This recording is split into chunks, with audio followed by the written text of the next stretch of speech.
You're listening to the ESO Network, your station for all things geek.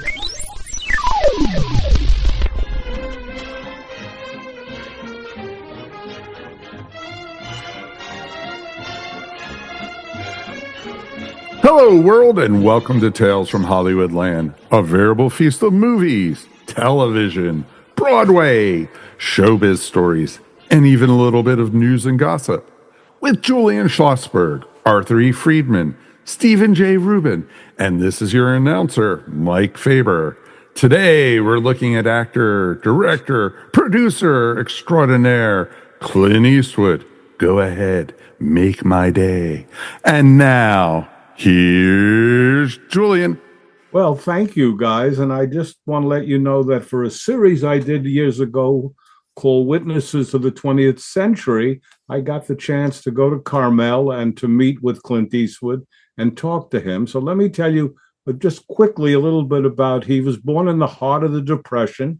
His parents moved all the time. He was a very shy kid and was the only kid, it seemed, he felt, that every time they moved, he had to start again in class. So as the new kid, he was always uncomfortable because everybody knew each other and he was coming in as the new kid. He fell in love with music. His father played the guitar and sang. His mother played the piano. And as a young boy, he went to a party, saw a guy playing with all the girls around him. And he said, I could probably play better than that. That didn't seem that impressive. And that's what encouraged him to spurred him on to start playing the piano, which, of course, he loves music, as we know from his movies. He scored a lot of them. He made the movie Bird about Charlie Parker. So that's the beginning of the moves all around and his early days all through California. They were in Sacramento. They were in Oakland. They went to Pacific Palisades trying to get work, his parents, that is. Okay, so that's the beginning of his career. I'll get back when you guys ask me. I have a question for you, Julian. You walk into the room, there sits Clint Eastwood. What was your impression of the man when you walk in the door? I get the impression he's a very low-key, relaxed kind of a guy. Your impression is correct. However, I sat for about 45 minutes waiting for him. I didn't walk into the room, he did. And when he did, he apologized and shook everybody. We had a nice crew, 3 or 4 people. He shook everyone's hand and he sat down. He told me something that I didn't realize, and that was the fact that he never puts a film by Clint Eastwood or a Clint Eastwood film. He said, I felt that was rather presumptuous. He said, I've never done it and I never will. He said it, and at that time, which was probably 10 years ago, he said, I never, and in all my movies now, the credits are always at the end. Interesting. He seems like just a real regular guy. The only time I've ever seen him in my life, I was driving down Wilshire Boulevard, and I look to the car next to me, and there's a little El Camino pickup truck, very, very low-key car, and there's Clint Eastwood driving with a baseball cap on. He couldn't have been more ordinary looking driving this little fakakta car. No orangutan next to him, though, huh? No orangutan. He was solo in the cockpit, and I wish I'd had a chance to talk to him, so I envy you for that. But I'd like to just talk about briefly his early films. If you're a film nut like me, you start seeing his name popping up in the 50s.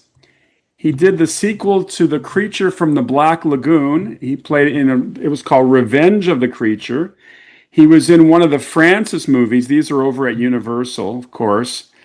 And this is my favorite. I didn't even know this title. And this is a Maureen O'Hara movie. It's called Lady Godiva of Coventry. I've never heard of it. And Clint was cast as Alfred the Fletcher. Well, I saw the movie as a kid, and there was no Covington. It was just Lady Godiva, and I think it may have been Rides Again. Well, Maureen O'Hara was quite fetching in those days, so I'm sure she continued to be fetching with this. And then, of course, and one film I saw as a kid, he's in probably 2 seconds as a jet pilot. is Tarantula, a movie that's certainly on the front of everybody's list. Um, and this, of course, these all preceded his getting cast in the TV series Rawhide.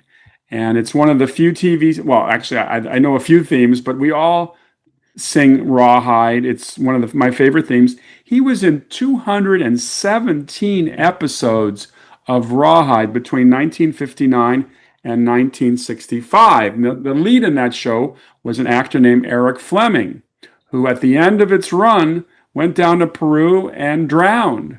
So the producers gave Clint Eastwood a promotion. He was now the trail boss. Steve, was Rawhide Warner Brothers or Universal? I believe it was Warner Brothers. I'm not 100% on that. I will check. But it was, it's funny. We always associate Eastwood, at least early on, with Westerns.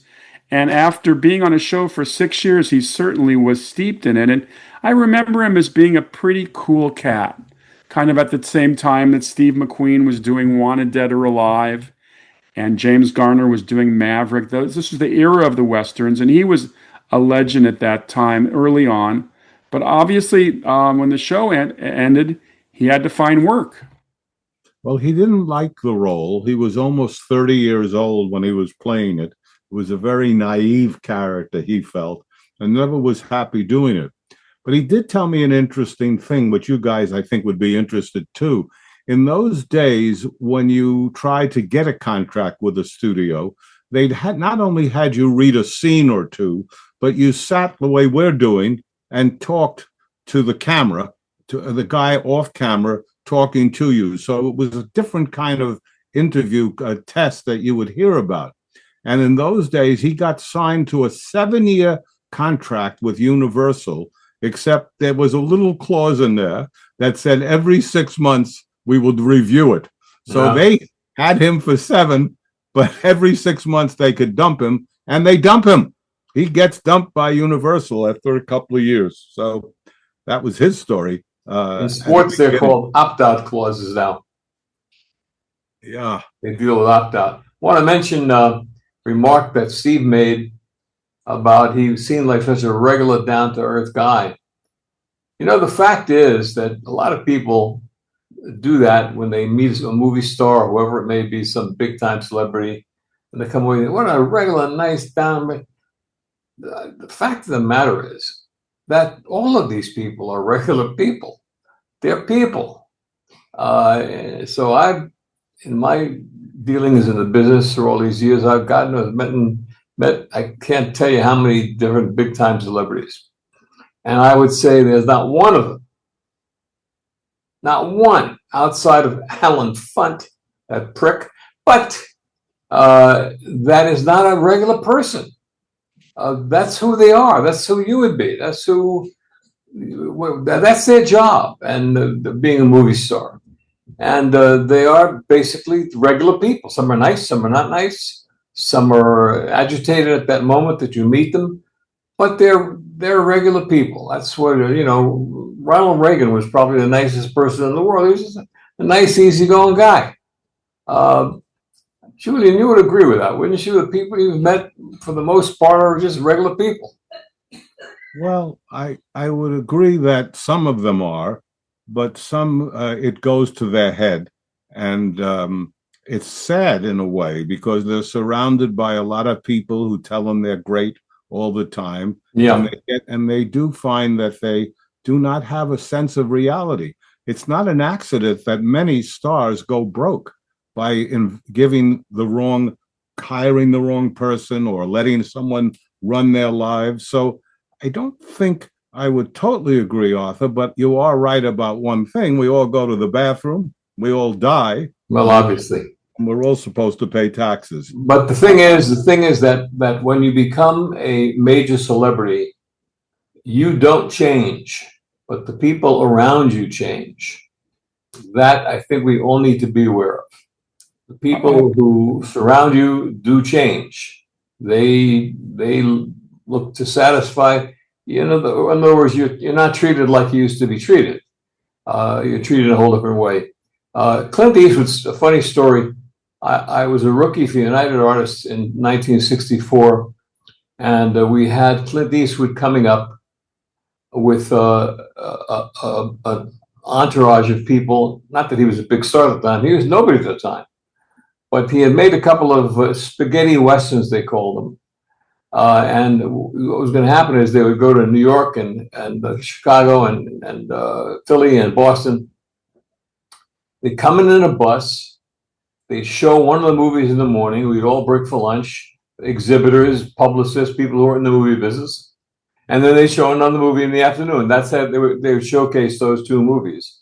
Fistful of dollars, few dollars more. And Clint was dressed as about as regular as he could be dressed, blue jeans or whatever. But he asked my branch managers after the first screen, he said, "You got a minute? Can I see you in the office for a second?" So he goes into the office and he talks with Bert, this fellow Bert Topal, and he comes out. So when we're all walking over to lunch, Bert says to me, "You know what that was about?" I have no idea. He says he's broke. He asked me to loan $25. 1964, he's 34 years old, and he was broke. He had no cash on him. And of course, Bert gave it to him. By the way, Arthur, just to settle this, the Rawhide TV series was produced at Universal for CBS. Universal, okay. Yeah. So what a big winner that was. Wow. It's interesting, too, that he told me, and I was really surprised, that he's not only studied acting, but read all of Stanislavski. He was quite interested in the acting process.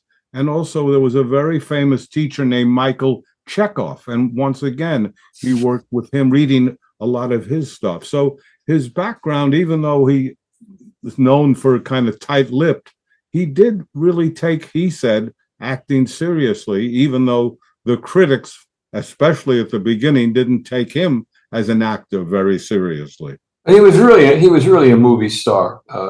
If there's ever a question, there is Clint Eastwood a movie star or an actor? You can't say both. He is just not that great an actor. He was a great movie star. On the other hand, you have to admit that even though we know him for 5 Dirty Harrys and 3 or 4 spaghetti westerns, he made very varied movies. Had great taste. Yeah. He made a wonderful love story on bridges at Madison County, and he tried to do a musical with Paint Your Wagon, and he did comedies with Burt Reynolds, The City Heat. He did not want to be typecast, even though most people kind of think of him as either the tough guy or the cop or whatever, but he tried to vary his career. Well, the start of his career in the spaghetti westerns coincides with an Italian director named Sergio Leone getting the opportunity to direct for the first time. I guess Sergio, who came from a very theatrical family, his parents were both in the business, got a chance to take over a film and then started to work toward making these rather fun westerns in Spain, the spaghetti westerns, and his first choice was either Henry Fonda or Charles Bronson to play the man with no name. And they couldn't afford those actors, so they got Clint, who I gather back in 1963, 64 was very, very modestly budgeted, or modestly salary-wise. So they got him. And I have to say that I had most of us who grew up in the 50s had seen what seemed like 2,000 television westerns. They were on every night. We were so over that genre. So by the time it came around to the mid 60s, it had to be something different to gather our interest, because the feeling of westerns was, isn't it over? And these westerns shot in Spain were just so cool. And I have to give the credit to Sergio Leone, who had a very interesting style. I just got through watching one of his movies. This is one made a little bit later, after Clint had come back to America and become a superstar. It's a movie called, it was released in the States as Duck, You Sucker. And it was originally titled A Fistful of Dynamite. And if you watch the movie, Sergio Leone did things with actors that no other director was doing. Very long close-ups. and very much integrating music into those close-ups so that you began to feel almost a poetic sense of the characters.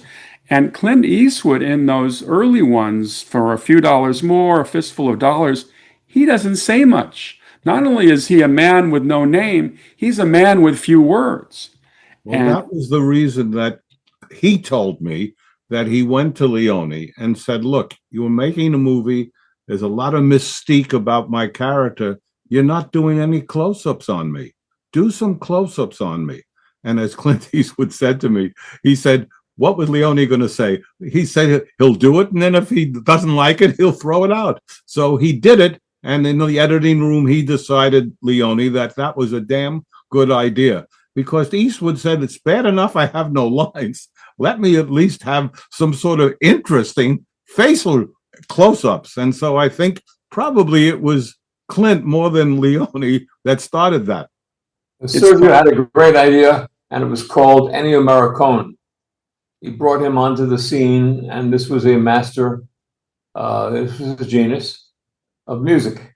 Ennio Morricone. Ennio Morricone. Sounds like an Italian dish.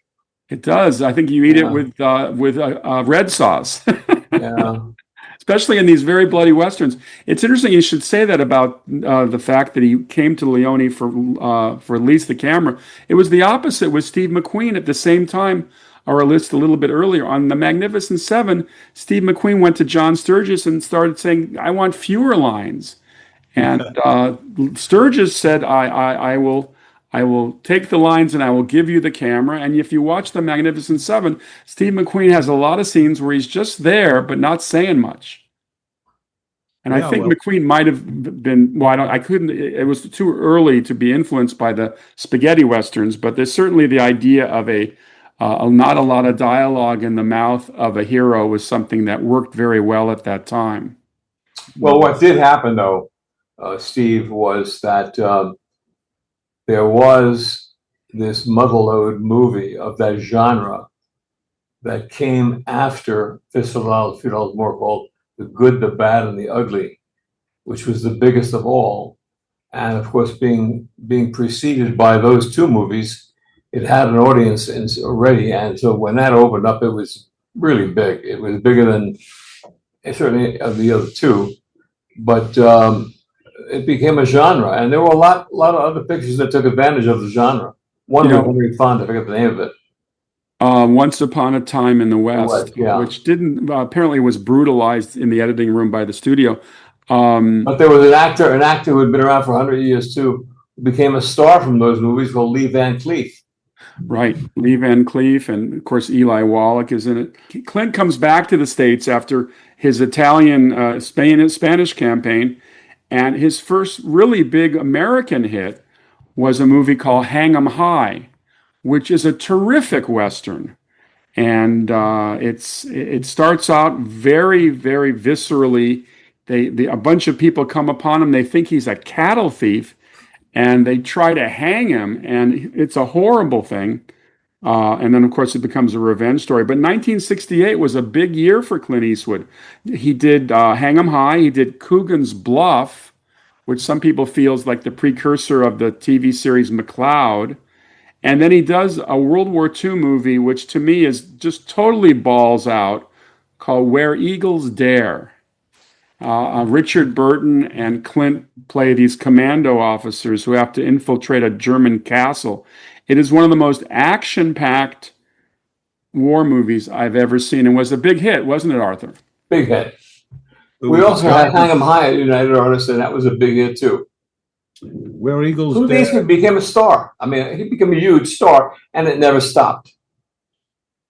He had talked in terms of being drafted during the Korean War, and found a way.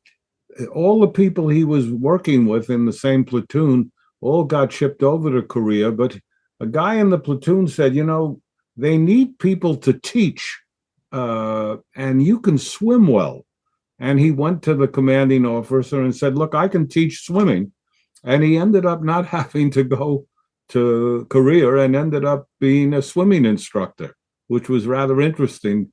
But But he fell in love with this area of Carmel because he had been stationed, he told me, at Fort Ord, O-R-D. And he would go to this sleepy little town of Carmel on leave. He said there was a lot of second homes for people who lived in big cities near there. And he's gotten involved with politics just a little. They wanted him to run for city council, but it required a 4-year term. But he found out for mayor, you could do it in 2 years. So he said, he said to me, I think I have about an attention span for 2 years. That's about it. And he ran for mayor, and as you know, was elected. And nobody came into his office and demanded anything. Eastwood had a bad back. Well, he really had a bad back, and he had it for years and years. And they figured out how to work with it through these action movies that he did. But when he wasn't in a movie and he was just walking on the Warner's lot, you couldn't miss Clint because his back was not in good shape. He walked kind of like, wide-legged. And it was interesting, too, because he demanded in the movie The Iger Sanction, he demanded to do the actual climbing. Yeah. So it's interesting that he wanted to do that despite, as you say, Arthur, his infirmity a bit. Yeah, I really like that movie. He was very unhappy with he felt that Universal had really screwed that movie. He had really worked hard on it. And he left Universal, went to Warner's, and he's been with Warner's over 50 years. Wow. At one studio. He always brings his movie in under budget. He always brings his movie in on time. He's an incredible director. I mentioned Sergio Leone obviously having an influence. The other director that he's a lot associated with is Don Siegel. Don Siegel directed him in the movie I mentioned earlier, Coogan's Bluff. And I think probably Don Siegel inspired Clint to start looking into directing because it seems that they were a good team. And of course, in 1971, Don Siegel comes back and directs Clint in Dirty Harry. And Dirty Harry has an interesting history behind it. It was originally possibly going to be a Frank Sinatra movie with Frank Sinatra playing Dirty Harry, and Frank Sinatra was very interested in it, but apparently I think Frank Sinatra broke his wrist in a previous film. His father had passed away. He wasn't in good humor. He wasn't in good humor to do a humorless cop movie, so I think he wanted to do something a bit lighter. But that same year that Clint just jumps out at you in Dirty Harry, he directed his first movie, which we all love, which is, of course, Play Misty for Me. Well, the Sinatra story is rather interesting because, as Arthur can tell you guys, we often, as exhibitors, would be flown to L.A. to the studios would show us their spring line or their fall line or whatever. And that year that Dirty Harry was going to be made, they gave out beautiful brochures with a shot of Sinatra as Dirty Harry. So they announced it, they had the picture, they had it all. And of course, it turned to be quite different. The first film he did with Siegel was Two Mules for Sister Sarah. He did Beguiled, he did Escape from Alcatraz. And Coogan's Bluff, and as you said, Dirty Harry. They did 5 films together. But we would all agree that the first blockbuster he had was Dirty Harry, correct? And yes, and you'll find this interesting, Arthur. One of the early casting choices to play Scorpio the Killer, Audie Murphy. Really?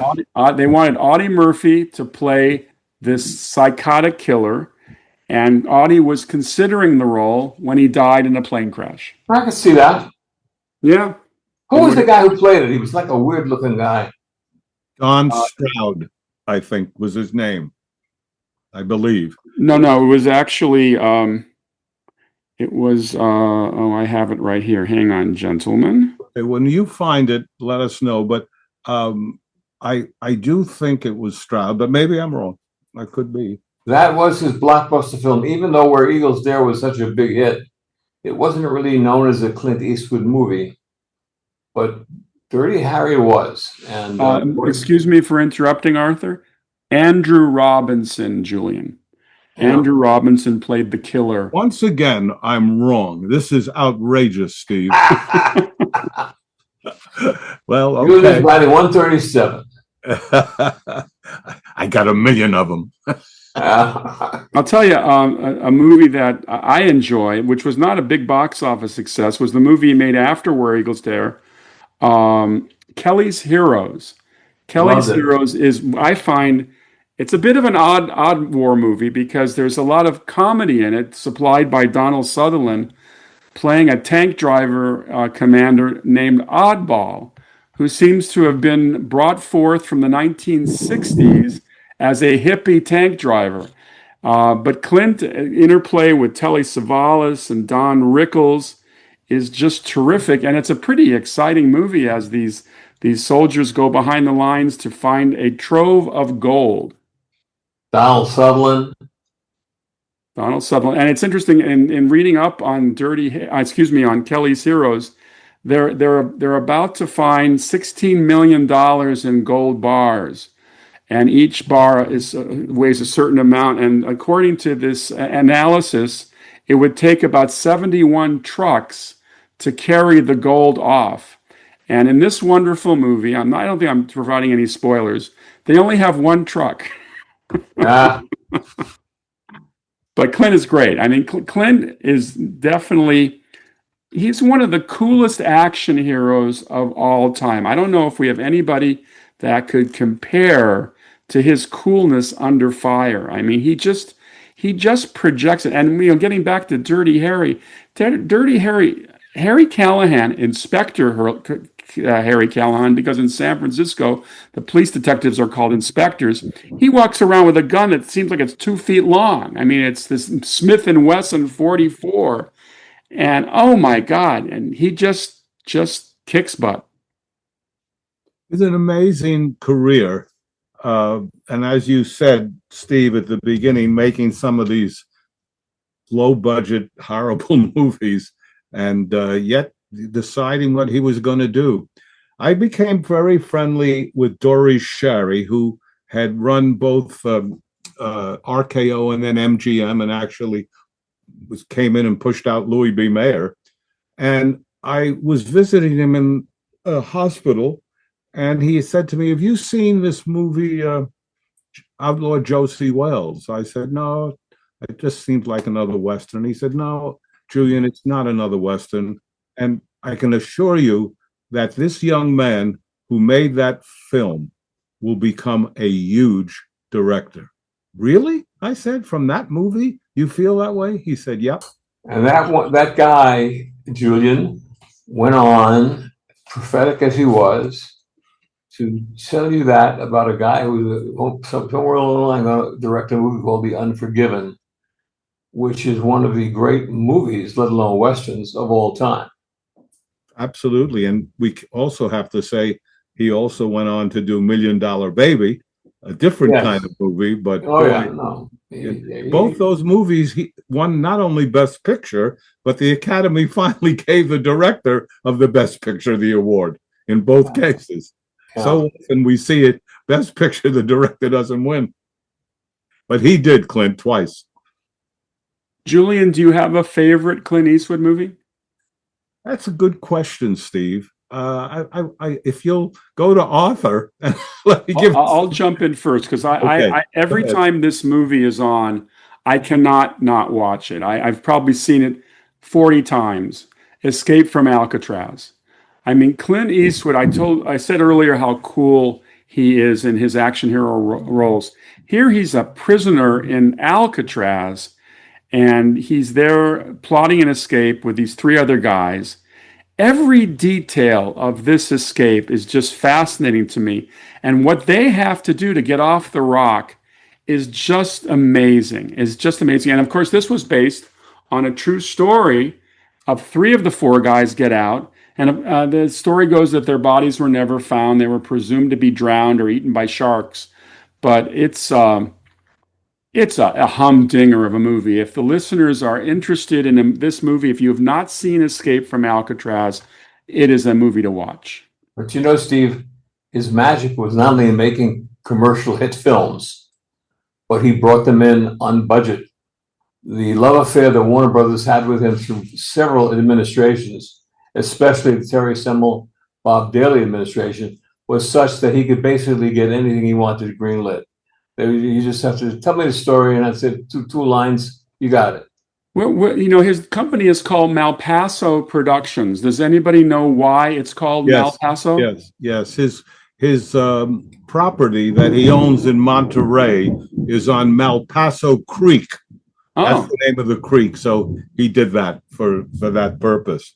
I think my favorite movie will be surprised, and that would probably be Coogan's Bluff.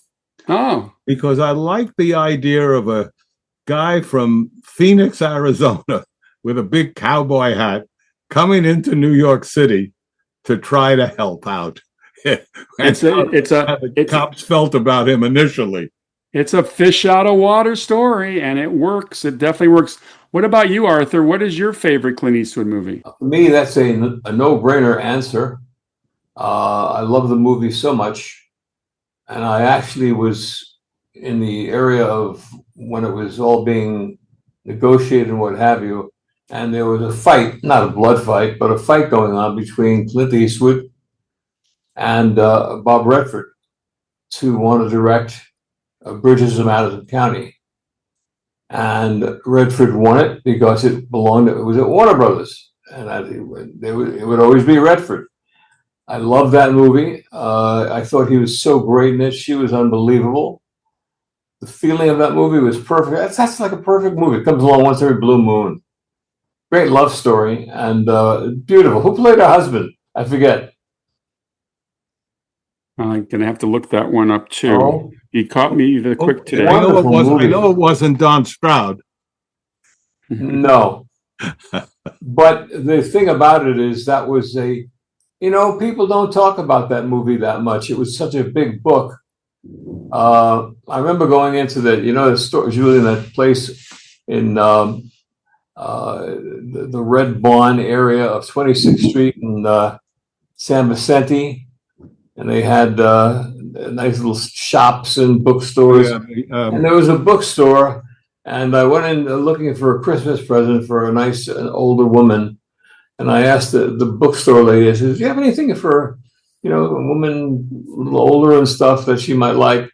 She said, well, they're talking about this book called Bridges of Madison County. Apparently, it all started with some woman in Milwaukee falling in love with the book so much she called two of her friends. And they called two of their friends, and it became one of those stories in the book world. And it became a brush fire became a Holocaust. Well, Meryl Streep played a character named Francesca Johnson. Now I have not seen the film. You'll have to help me here. There's two gentlemen playing Mr. Johnson. There's a Michael Johnson played by Victor Slezak. I've never heard of him. And then there's Richard. That's Walter Slezak's son, by the way. Okay, well, there you go. And then Jim Haney played Richard Johnson. So I'm not sure which of those Johnsons was, but I think one of them portrayed her husband. But Steve, could you run that one by me again? You have not seen Bridges of Madison County? There are a few holes in my filmography. Whoa. Yes. Speaking of your filmography, I read somewhere, tell me if this is total bull, that they came to Clint Eastwood when Sean Connery retired and asked him to play Bond.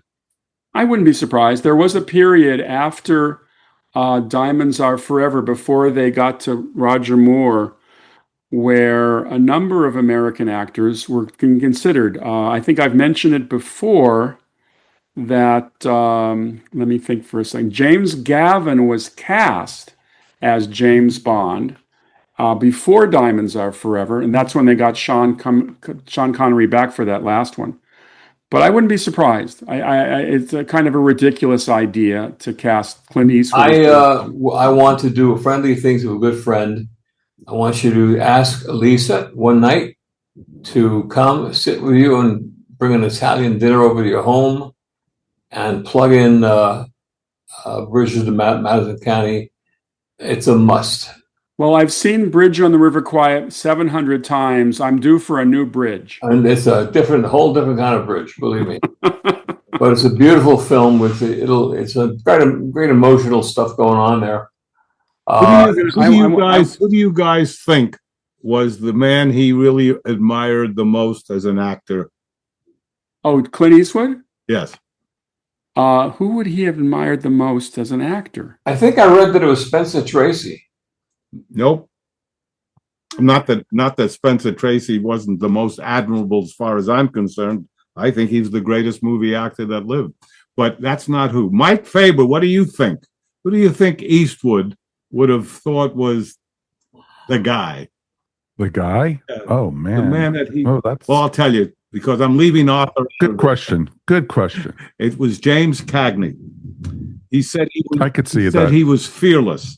It was one thing, he said, for him to stand on his feet and be a gangster, but then he became a song and dance man. Oh, he couldn't get over it. He just couldn't get over it then. Even when he was speaking to me, he got very excited about Cagney. So it was interesting to me.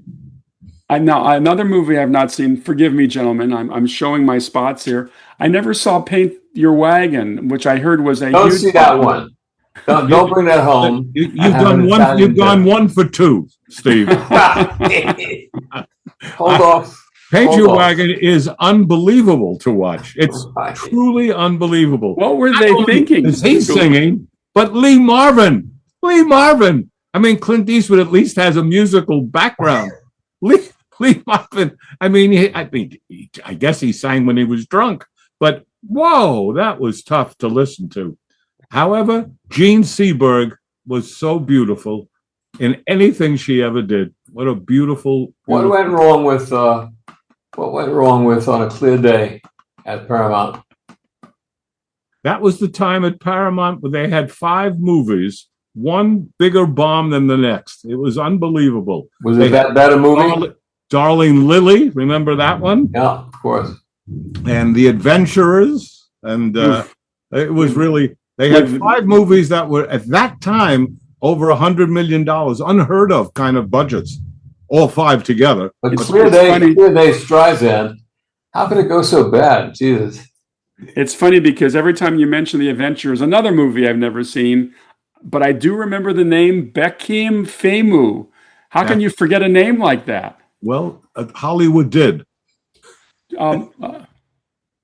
Eastwood did a movie, one of the great little movies of all time, called Play Misty for Me, which we've mentioned. Scary movie, but it was a great movie.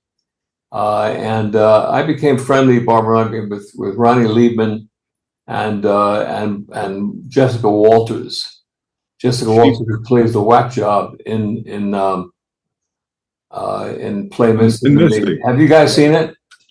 Oh, yes. Sure. Yes, I've seen it, and I thought it was just terrific. I think we all agree how good that one was. So one day she was working on a film. We were living in our building, and I had an early appointment. So I get on the elevator, and there's Jessica with her hair completely, covered by a net, and she has no makeup. And actresses live by lighting and makeup and hair. And she didn't look good. God knows who she was. And she became, oh my God, I don't want to look at him this way. I don't want to see this. I don't want to see anybody this way. I had that. She became a little bit of Play Misty for Me in the elevator. I said, don't do it, Jessica. She was pretty scary in that movie, man. Whoa. It kind of reminds me. I was just going to say, it reminds me of the Glenn Close movie with the Michael Douglas. Oh, yeah. Fatal Attraction, that kind of thing. Mike, your favorite Clint Eastwood movie? Oh, sure. A couple different ones, actually. Favorite one I mentioned, I think, last week or so, was when we talked about The Good, the Bad, and the Ugly. Wonderful film. But, for me, also, I loved The Outlaw Josie Wales. I just thought, that movie had so many different levels and so much different things going on it. And it was just, you could take it on so many, he was the protector of the prospectors and, he was protecting the the woman in it and such. And it was so good. Then you also had, later, I think one of my first ones I ever saw was like Any Which Way But Loose, when he had to, was with an orangutan in the film. And, it was pretty fun. My parents let me watch that when I was a little kid. Those were two of his biggest movies with the orangutan. Well, the second one flopped. First one hit big. I don't know if it flopped off. It just didn't do as well as the first. I don't know if it flopped. I'm gonna lean towards flop. However, I will tell you that we played it in New Bedford, Massachusetts, and killed them with the first one. So when the second one came, similar ordeal. A story took place, and we lost having the next one, which was Every Which Way, but I forget what it was called.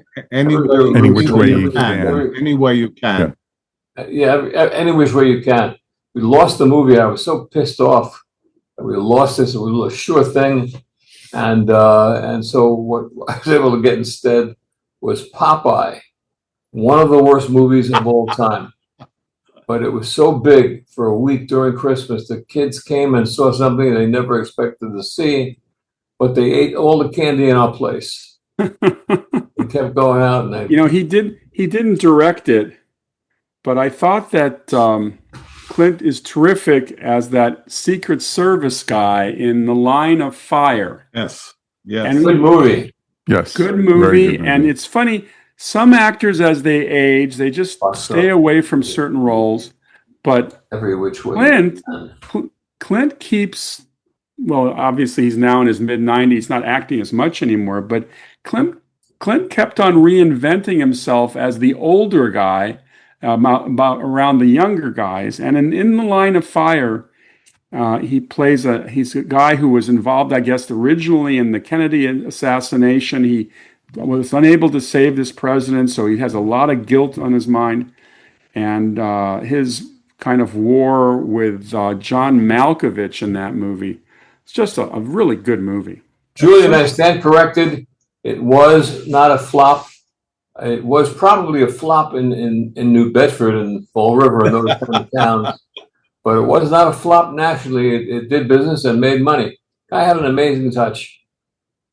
Yeah, it was, but you were right. It wasn't as big as the first, that's for sure. Oh. I want to say that Malkovich, I would say that may be the best I've ever seen Malkovich act in a movie. I thought he was an unbelievable antagonist. I mean, just terrific. Every time he came on, you knew there was going to be something that would kind of raise the bar against Clint's problems. Oh, sure. Yeah. No, of course. Yeah. In interviewing him that day, Julian, was there anything that surprised the heck out of you that he came out of his mouth that day? Was there anything? Certainly, as I said earlier, Steve, Stanislavski and Michael Chekhov. This was not what I expected from Clint Eastwood. And he said an actor prepares. He knew the names of the books. He knew it. And so he said that it really is a much harder profession than people think. And I guess watching Clint, a lot of people really think that way. But he took his acting very seriously. You wouldn't think that, but he did.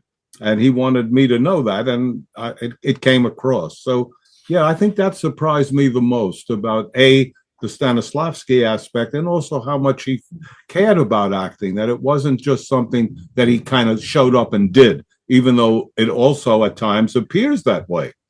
It's interesting to watch, guys, the critics as he gets better and better, and how they jump on the bandwagon and all of a sudden start realizing that the guy that they did dismissed him as an actor and even as a director at the beginning, even though we know Play Misty we all agree was a terrific film. It's interesting, like John Wayne, there's some similarities with him. I don't think Clint Eastwood ever played a bad guy. I mean, if you think about it, I think about all of Clint Eastwood's roles. And there are a lot of people who might feel Dirty Harry was a fascist. I would say a lot of people would disagree, Steve, on that. Well, not a lot of people, a few people. Well, But it depends on the circles you're running in. I mean, you don't cast John Wayne as a bad guy, although they did cast him as Genghis Khan, and I would have liked to have been a fly on the wall at that casting session where they're casting Genghis Khan, one of the most fearsome warriors of the East, and they decide on John Wayne. But Clint Eastwood never had to play Genghis Khan, and thank God for that. But I guess the most controversial of him, as you pointed out, was in Paint the Wagon. Did you say that he actually sings in Paint the Wagon? Definitely sings in Paint the Wagon. Yeah, and or so Paint Your Wagon, excuse me. I mean, of course, Sinatra, Perry Como, they weren't nervous about their competition with Lee Marvin and Clint Eastwood. Hollywood has made some really crazy decisions over the years. And even more recently with the Les Miserables movie and having Russell Crowe sing, which I think we're still recovering from. Well, it's interesting how, on one hand, an actor or actress feels that they want to stretch, that they don't want to be typecast. They want to show that they can do other things. And sometimes it works, as Eastwood said with Cagney, going from gangster to George M. Cohan to Yankee Doodle Dandy. So sometimes it does work, and I'm afraid a lot of times it doesn't. That sounds like a show we could do. We could just do a show on actors in unusual roles. Yes, I think there's definitely a show there. Or actors who surprised us. Exactly.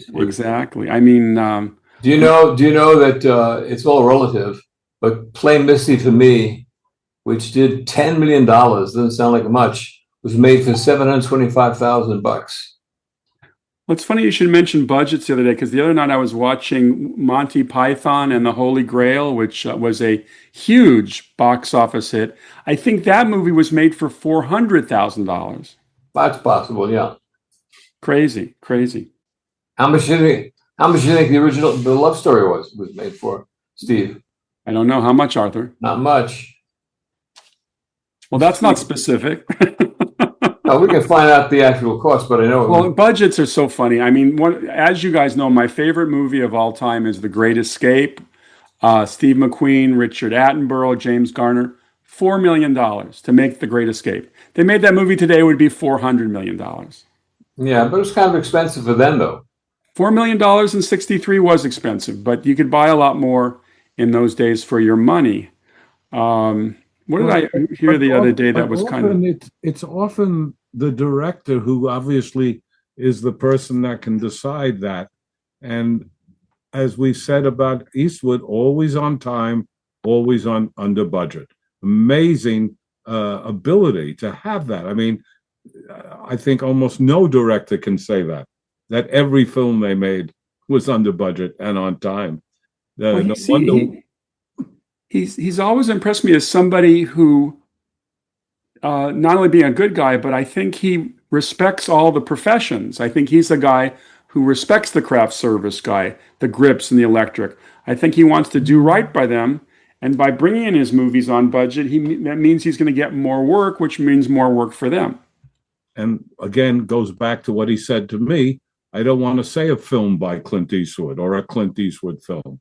It's presumptuous. There's so many other people who have helped me making that movie. So it goes right to what you said, Steve. But in terms of films that he was key to, we still haven't even mentioned the biggest box office picture he had was American Sniper. Was huge. Trouble with a Curve. Not a very good movie, but an enjoyable movie. Did big business. Gran Torino, big business. $1 Million Baby did a lot of business. Space Cowboys was probably a hit, I guess. I'm not looking here. Absolute Power was one of those good little movies. He also plays a very credible old man, and more recently, The Mule. Yes. Clint is what? He's like more than 1930, so he's 95 this year. He'll be 96. He'll be 96. This is a guy who still stands up straight, I guess. I don't think we agree on that, Steve. No? Am I being presumptuous? Well, his back he's got a bad back. Oh, okay. And he's got he's 95 and he ain't standing up too straight. But he plays a very good old man, and a very, I think in Gran Torino, he plays a very crotchety old man, which I think crotchety is a good word for him these days.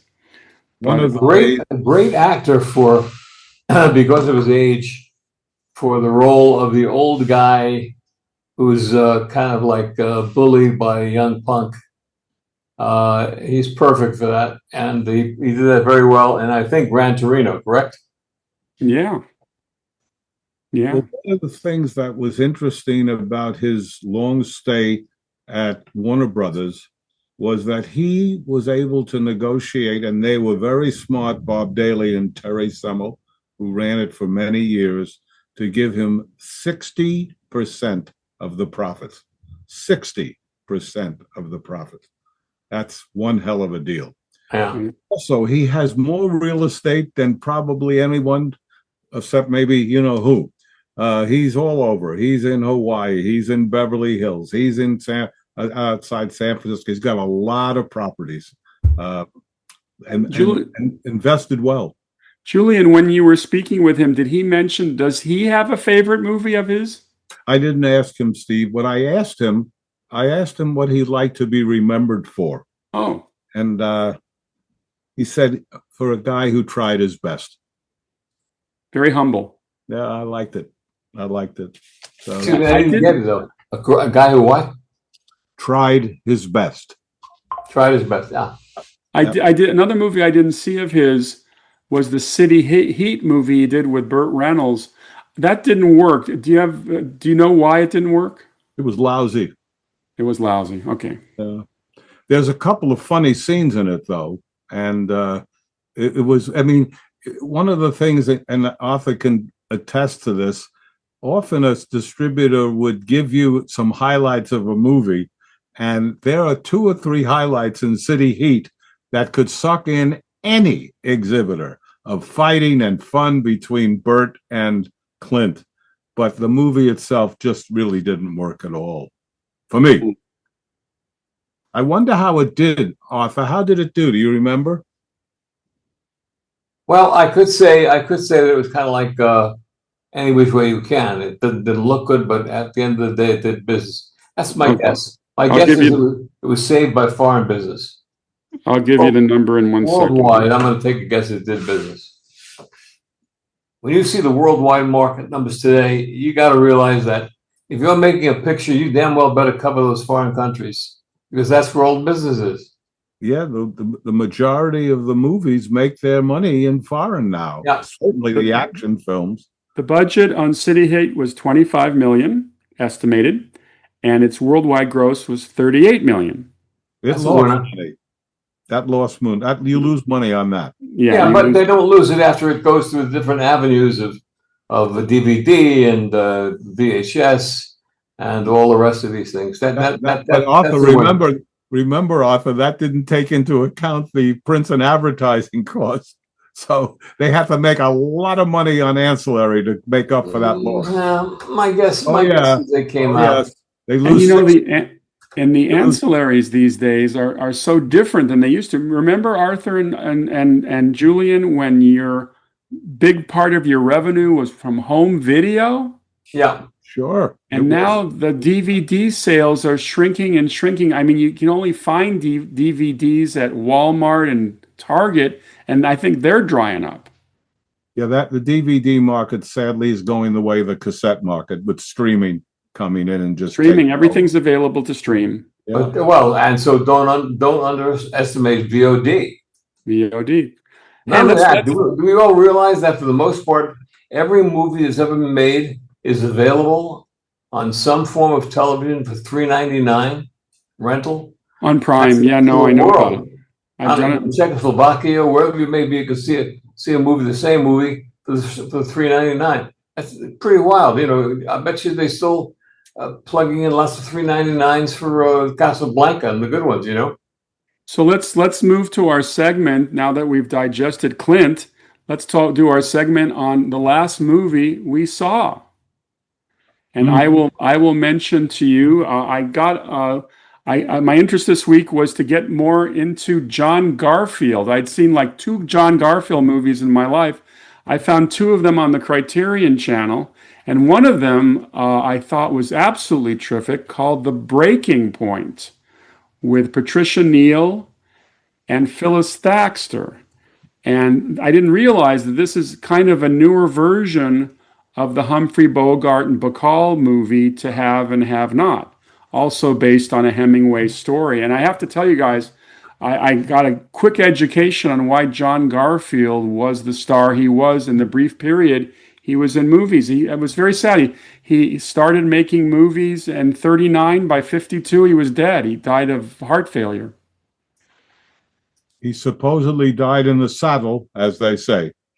Oh, okay. I know that he was under a lot of suspicion of the blacklist, and even though he was exonerated, it took a lot out of him, and that may have killed him.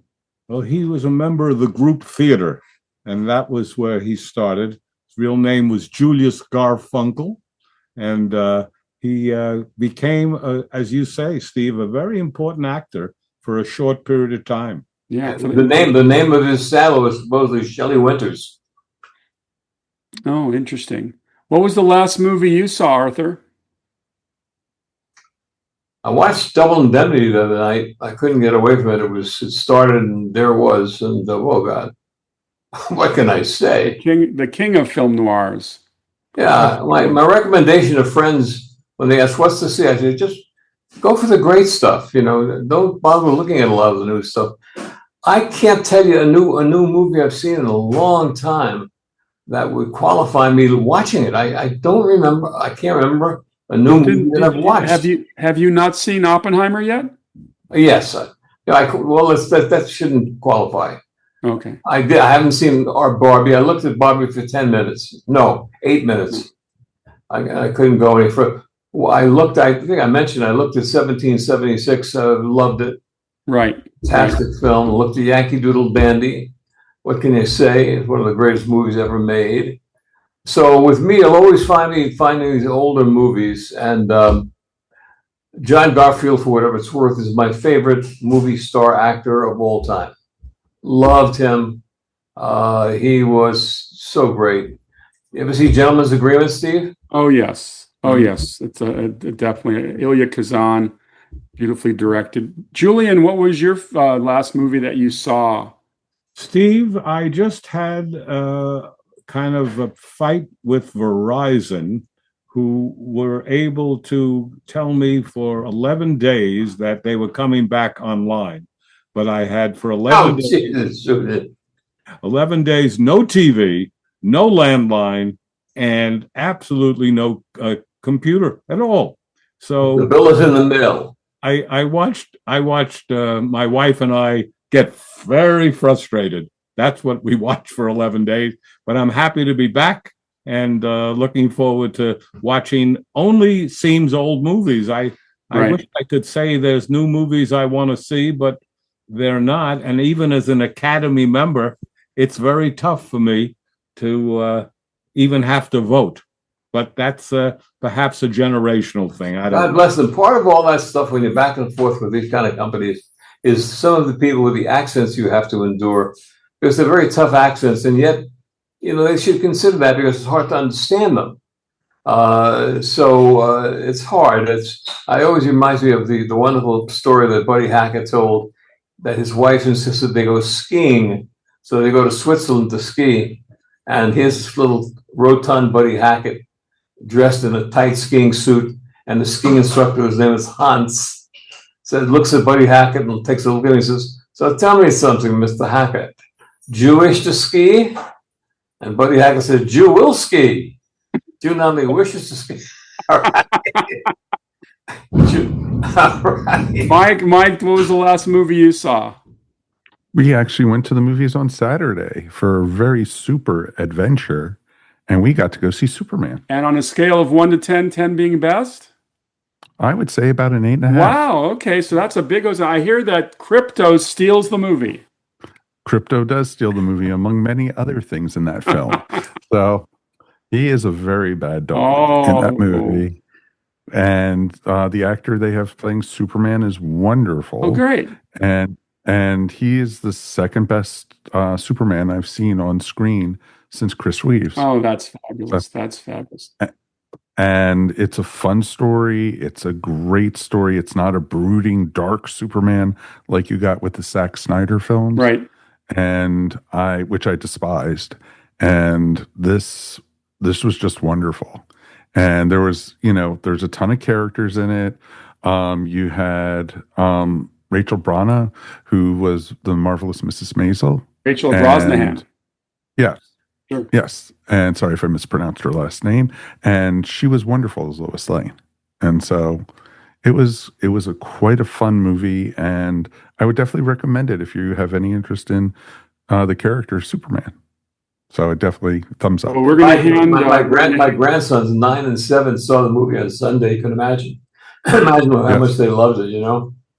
Oh yeah, and some people say I have the mentality of a 7-year-old, so it's perfect. So let's it's right up my thing. Let's hand over our show to you, Mike, as we come to the end of another great episode. Oh, of course. It was fun, you guys talking about Clint and, as many says, they call him Mr. Mayor in some places in California. So it's pretty awesome. Thanks again for listening, folks. You've reached the end of this episode of the Tales from Hollywoodland podcast. Always remember, we couldn't do this without you. We want to hear from you, so please write us anytime at talesfromhollywoodland@gmail.com. Remember, you can find us wherever fine podcasts are found, and now you can even find us up on our YouTube channel. If you made it this far into this episode, why not subscribe and give us a thumbs up? Or if you're listening to us, please give us 5 stars. If you're into social media, please check us out on Instagram and Facebook. Before you get out of here, let's check with the guys and see what's happening this week on their podcast. Julian, who are you talking to this week? This week is a terrific comedy writer and songwriter and an actor named Bruce Valanche, who, as we know, wrote and was the head writer for probably 30 years in the Academy Awards. And for 4 years, he was the head writer of Hollywood Squares. A very funny guy, very forthcoming. And I was surprised to learn that he played the lead in Hairspray in the national tour. So he's had quite a background in both comedy writing, songwriting, and acting. And there's a second Bruce Valanche. His name is Harvey Fierstein. They're basically the same people. Well, I think Bruce has much more blonde hair. Yeah, Very, very true. Steve, what's cooking over on Saturday night at the movies? We are doing a tribute to the great courtroom drama, 12 Angry Men. I teamed up with Stan Rosenfield, my former PR boss, and we talk about all those wonderful character actors who supported Henry Fonda. By the way, I learned that Henry Fonda and Reginald Rose, to make sure they got in under budget, both deferred their salary, and neither of them made a dime on the whole movie. A movie that is as timeless can be. They didn't make a dime, but their performance, or at least Henry's performance, and all the character actors were wonderful. I was happy, Steve, to share a brownstone in London with Reginald Rose. I'll tell you about that one day. Oh, absolutely. That's fabulous. Yeah. So we made more money playing the movie than they did making it. They made no money. My God, they made no money. It was not a hit. In fact, Henry Fonda, it's the only producing credit. He did not enjoy producing the movie and never produced again after that. Wow. That's one of those movies. Top 10. Arthur, what's coming up next week on our show? Oh, I thought we just did it. Next week, we are doing some of the greatest scenes ever done in movies. We all have our favorite scenes. Every great movie has a great scene, at least. And some not so great movies have great scenes. So that's really what it's all about. And we know, if you think about the great scenes that we could talk about, there's a lot of them. And so that's where we'll be. Awesome. It sounds exciting. It's going to be a great show to listen to, folks. So please come back for that. This is your producer and announcer, Mike Faber. We will see you next time here on Tales from Hollywoodland. Your Hollywood adventure starts right here.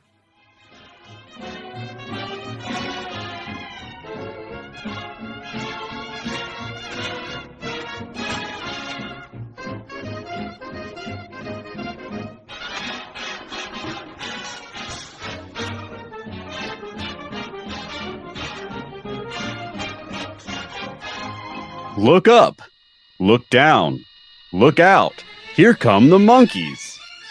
Mickey, David, Mike, Peter. We're talking about them in Monkeying Around. That's right, Monkeying Around has everything, including interviews, Episode reviews. album discussions, and other incredible surprises. Monkeying Around, a podcast about the monkeys.